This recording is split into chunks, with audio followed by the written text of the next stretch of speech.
Hello friends, आज हम pointer जो करवा रहे हैं घटना चक्र की, उसमें प्राचीन और मध्यकालीन इतिहास के मौर्योत्तर काल से शुरू करेंगे। तो आइए देखते हैं। स्ट्रेटो सेकंड, स्ट्रेटो फर्स्ट, ड्रेमेटियस तथा मेनांडर में से वह हिंदी यवन शासक जिसने शीशे के सिक्के जारी किए थे, तो वह कौन था? स्ट्रेटो सेकंड या स्ट्रेटो द्वितीय। बिंबिसार, गौतम बुद्ध, मिलिंद तथा प्रसेनजीत में से वह एक जो अन्य तीनों के समसामयिक नहीं था, वह कौन है? मिलिंद। काव्य शैली का प्राचीनतम नमूना कहाँ मिलता है? काठियावाड़ के रुद्रदामन अभिलेख में। रुद्रदामन प्रथम की विभिन्न उपलब्धियां किसमें वर्णित हैं? तो जूनागढ़ के अभिलेख में। कभी कभी पूछ सकता है कि जूनागढ़ अभिलेख किससे संबंधित है? तो रुद्रदामन प्रथम से। बिना बेगार के सुदर्शन झील का जीर्णोद्धार किसने करवाया था? रुद्रदामन प्रथम ने। और इसका भी प्रमाण कहाँ से मिलता है? जूनागढ़ के अभिलेख से। उत्तरी तथा उत्तरी पश्चिमी भारत में सर्वाधिक संख्या में तांबे के सिक्के किसने जारी किए थे? कुषाणों ने। प्राचीन भारत में नियमित रूप से सोने के सिक्के किसने चलाए? कुषाणों ने। भीम, कैडफिस, कनिष्क, नहपाड़ एवं बुद्धगुप्त में से जिसके सिक्कों पर बुद्ध का अंकन हुआ है, वह कौन है? कनिष्क है। कुजुल कटफिसेस, भीम कटफिसेस, कनिष्क प्रथम तथा हुइस्क में से वह शासक जिसको सर्वप्रथम सोने के सिक्के जारी करने का श्रेय दिया जाता है, वह कौन है? भीम कैटफिसेस। भीम कैटफिसेस। नेक्स्ट है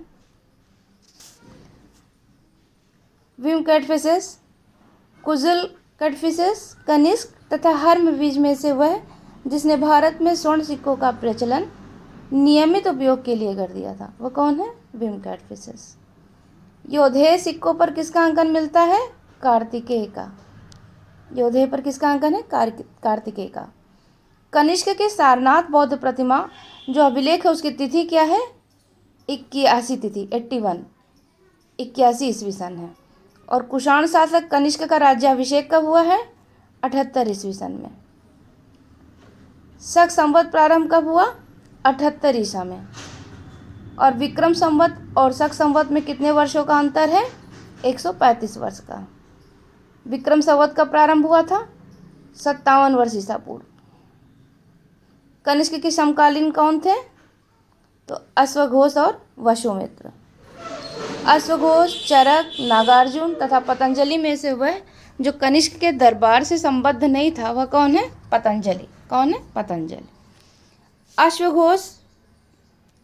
अश्वघोष, पाशु, वसुमित्र तथा विशाखदत्त में से वह जो कनिष्क के प्रथम दरबार में नहीं रह गया था, जो कनिष्क प्रथम के दरबार में नहीं था, वह कौन था? विशाखदत्त। श्रावस्ती, कौशाम्बी, पाटलिपुत्र तथा चंपा नगरों में से कनिष्क के रबतक अभिलेख का उल्लेख नहीं है। श्रावस्ती का। किसका नहीं उल्लेख है? श्रावस्ती का। यहाँ से एक बात और जानिए कि जो रबतक अभिलेख है, वह किससे संबंधित है? कनिष्क से संबंधित है। ठीक है, ये पूछा गया है, रबतक तो खूब पूछा गया है। तक्षशिला विश्वविद्यालय में शिक्षा किसने प्राप्त की? तो चरक और जीवक ने। शुंग वंश के बाद भारत पर राज किसने किया है? कड़ो वंश ने। पुष्यमित्र शुंग, खारवेल, गौतमीपुत्र सातकर्णी, वासुदेव एवं समुद्रगुप्त में से वह शासक जो वर्ण व्यवस्था का रक्षक कहा जाता है, वह कौन है? गौतमीपुत्र सातकर्णी। मौर्यों के बाद दक्षिण भारत में सबसे प्रभावशाली राज्य किसका था? सातवाहनों का। सिमुक संस्थापक था सातवाहन वंश का। चीनी जनरल जिसने कनिष्क को हराया? पांचाऊ। गुप्त वंश, मौर्य वंश तथा कुषाण वंश में से वह वंश जिसके साम्राज्य की सीमाएं भारतीय उपमहाद्वीप के बाहर तक फैली थी, तो कुषाण वंश। बाल विवाह की प्रथा कब आरंभ हुई थी? कुषाण काल से। कब आरंभ हुई है?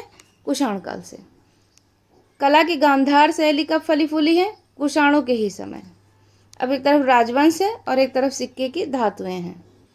तो कुषाण स्वर्ण और ताम्र, गुप्त स्वर्ण एवं रजत, सातवाहन सीसा एवं पोटीन, कलचुरी स्वर्ण, रजत और ताम्र। ये जो सातवाहन का सीसा और पोटीन है, ये इम्पोर्टेंट है। अफगानिस्तान का बामियान प्रसिद्ध था किसके लिए? बुद्ध प्रतिमा के लिए। जो कला शैली भारतीय और यूनानी की आकृति का सम्मिश्रण है उसे क्या कहते हैं? गांधार। वह मूर्तिकला जिसमें सदैव हरित स्तरित चट्टान या शिस्ट का प्रयोग के माध्यम के रूप में प्रयोग होता है, उन्हें क्या कहा गया है? कौन सी कला? गांधार मूर्ति कला। प्राचीन भारत में भारत पर आक्रमणों के संबंध में सही काल का क्रम क्या है? यूनानी शक कुषाण। पहले यूनानी आए हैं, फिर शक आए हैं, फिर कुषाण आए हैं। पहला ईरानी शासक जिसने भारत में कुछ भाग को अपने अधीन किया था कौन था? डेरियस प्रथम। चालुक्य, पल्लव, राष्ट्रकूट तथा सातवाहन राजवंशों में सबसे पुराना राजवंश कौन सा है? सातवाहनों का। सबसे पुराना वंश सातवाहन। आंध्र सातवाहन राजाओं की सबसे लंबी सूची किस में मिलती है? मत्स्य पुराण में। किस में मिलती है? मत्स्य पुराण में। इंपॉर्टेंट है ये। सातवाहनों की राजधानी कहाँ अवस्थित थी? अमरावती और प्रतिष्ठान में। अमरावती और प्रतिष्ठान में। एक ब्राह्मण किसके लिए प्रयुक्त हुआ है? गौतमी पुत्र शातकर्णी के लिए। निम्नलिखित कथनों पर विचार कीजिए। कुषाण फारस की खाड़ी और लाल सागर से होकर व्यापार करते थे। ठीक है। दूसरा कथन है उनकी सुसंगठित नौसेना उच्च कोटि की थी, तो यह बात ठीक नहीं है। तो ए सही है लेकिन आर गलत है। राजा खारवेल का नाम जुड़ा है हाथी गुम्फा अभिलेख से। अशोक, हर्ष, पुलकेशिन द्वितीय एवं खारवेल में से वह जो जैन धर्म का संरक्षक था वह कौन है? खारवेल। कलिंग नरेश खारवेल किससे संबंधित थे? चेदी वंश के। दशरथ, बृहद्रथ, खारवेल तथा हुविष्क राजाओं में से वह जो जैन धर्म के प्रति जिसका भारी झुकाव था या संरक्षक था वह कौन है? खारवेल है। पूर्वी रोमन शासक जस्टिनियन का सर्वाधिक महत्वपूर्ण योगदान विधि में था। आइए शुरू करते हैं। गुप्त एवं गुप्तोत्तर युग। गुप्त वंश ने शासन किया है 319 से 500 ईसा पूर्व की अवधि के मध्य में।